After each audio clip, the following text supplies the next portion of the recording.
In this video here, we're going to take a look at modular arithmetic. Now, modular arithmetic is a system of arithmetic that is restricted to the remainders when integers are divided by a given integer called the modulus. And we can visualize this quite nicely by considering mod 12 and looking at the hour hand on a standard clock face. So let's just say then that the hour hand here is pointing at 3 o'clock, which is just 3 hours afternoon, right? And that would look, say, something like this here. Now, after another 12 hours have passed here, the hour hand has done one full revolution, or in other words, just one full turn, and it's back pointing at 3 o'clock here, right? So we start off with this clock here, right? Which is 3 hours afternoon. So 1, 2, 3, okay? And we're pointing at 3 o'clock here. Another 12 hours pass, so we go all the way around here, and again, we arrive back pointing at 3 o'clock. So why is that significant then?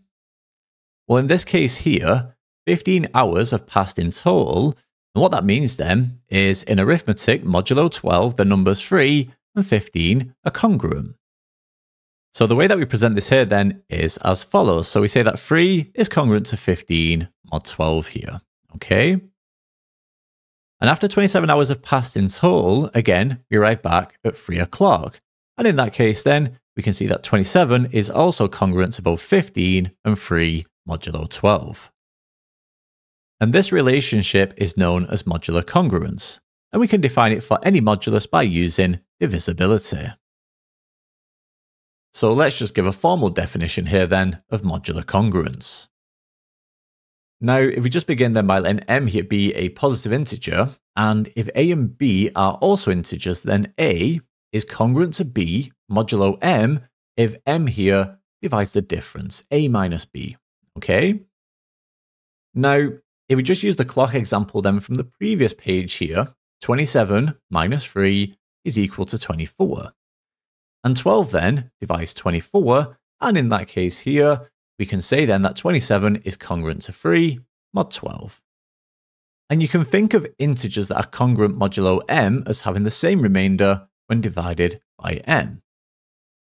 So in that case then, a is congruent to b mod m if and only if a and b give the same remainder when divided by m. And this definition here then at the top, this is our formal definition of modular congruence. Now there are a number of different properties here of congruence that we do need to be familiar with. So let's just quickly run through these properties. So for the first property here then, we say that a is congruent to 0 mod m if and only if m divides a.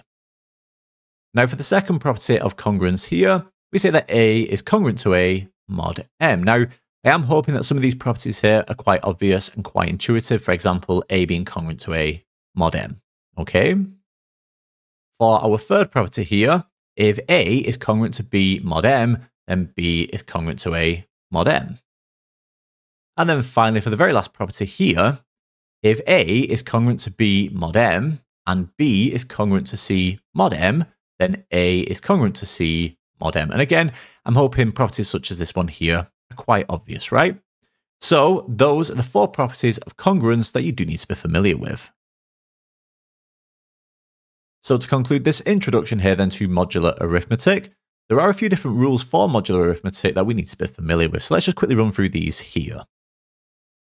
Now, if we just begin then by letting a, b, c, d, m, and n belong to the set of integers where we have this restriction here on m and n. So m and n are strictly greater than 0. So in other words, m and n are positive integers.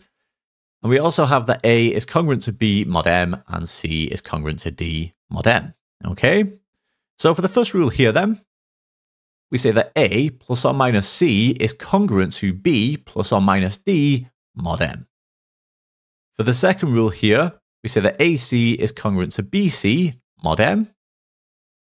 For the third rule here, we say that ka is congruent to kb mod m. And then finally, for the very last rule here of modular arithmetic, we say that a to the n is congruent to b to the n mod m. And again, similar to the properties here of congruence, I am hoping that some of these rules of modular arithmetic are quite obvious and quite intuitive, okay? But there we have it then. That gives us all of the different rules here of modular arithmetic that we do need to be familiar with.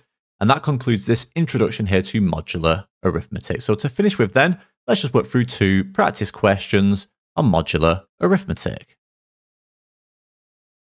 So let's just make a start here then with question 1. Now for question 1 then it says determine whether the following statements are true. So for the first part here then, part A, we're saying that 12 is congruent to 9 mod 3.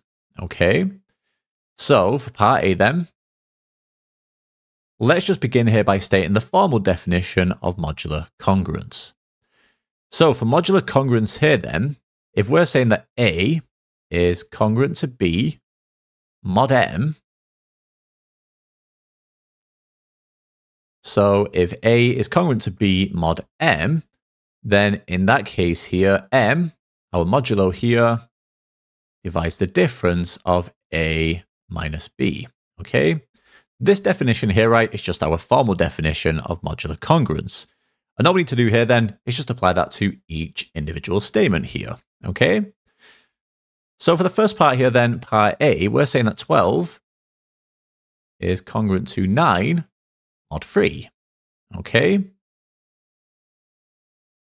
So in that case then, our M here, which is 3, must divide this difference of 12 minus 9. Well, 12 minus 9 is 3, and clearly then, 3, our modulo here, divides our difference, 3. Okay, so 3 divides 3, and therefore in that case then, the first statement here, part A, is true. Okay, so hopefully nice and straightforward there. So again, let's just do the same here with part B. So for part B then, we have 303 is congruent to 129 mod 5. So again, this must just hold here. So M, our modulo, is 5. We're going to say here then that 5 divides this difference of A minus B. So before I do that, in fact, let me just work out this difference here. So 303, and in fact, let me just write down the full question. I don't really know what I'm doing here. I'm kind of just waffling. So 303 is congruent to 129 mod 5, okay? I suppose I'm just kind of sending everything out as I go here. So 303 is congruent to 129 mod 5, okay? Well, like we just said then, let's just work out this difference here. So 303 minus 129. So what does that give us here? So 303 minus 129, that is 174. So we get 174 there, okay? Now, if 303 is congruent to 129 mod 5, then our modulo here, 5, must divide this difference. But clearly, 5 does not divide 174, right? So 5 does not divide 174. And in that case, then, we say here that statement B is not true. Okay? And there we have it then. So that gives us the solution to part B. And then finally here for part C, what do we have then? So we're saying that A is congruent to minus 6 mod 7. So let's just begin here by writing down this statement. So A is congruent to minus 6 mod 7. Okay. So again, let's just begin here by finding this difference then, A minus B. So A minus then minus 6 here, so obviously just be very, very careful. This just gives us 14. So does our modulo here, 7, divide 14, this difference? Well, clearly it does, right? So 7 divides 14, and therefore in that case here, we say that statement C here is true. Okay, and there we have it then. So hopefully nice and straightforward. That gives us the solution to question 1. So to finish with here then, let's just have a go now at the very last question, question 2. So as we can see then for question 2 here, all we want to do is find the final digit in this very large number. Now, if a question asks you to find the final digit or the units digit, they're just the same thing, right? All it's telling us to do here is find the remainder once we divide this very large number here by 10, okay? And if we're dividing this very large number here by 10, that's just the same as mod 10, right? So what I've got here then is 2012 to the power of 10 mod 10. Okay? If we can evaluate this here then, that gives us the remainder. Now, to begin with then, let me just consider what 2012 is congruent to mod 10. Okay, now 2012 is congruent to 2 mod 10. And I'm hoping that's straightforward just to get us started here. Oh, so not mod 2, apologies there. That should be mod 10. Too many 2s. So mod 10 there. Okay. Now, what that means then is 2012 to the power of 10 mod 10 is just the same here as 2 to the 10 mod 10. Okay. Now, 2 to the 10, so 2 to the 10 here is 1024. So 1024 here, what is that congruent to mod 10? Well, 1024 is congruent to 4 mod 10, right? That's congruent to 4 mod 10 here. And at this point, we can't do anything further with this, right? So 4 mod 10 here. So what that tells us then is the remainder here is 4. So the remainder is equal to 4. And therefore, in that case, then the final digit, so the final digit here, so the final digit of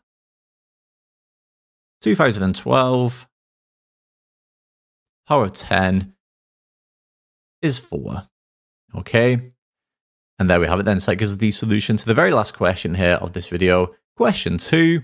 And that brings the end then of this video here on modular arithmetic.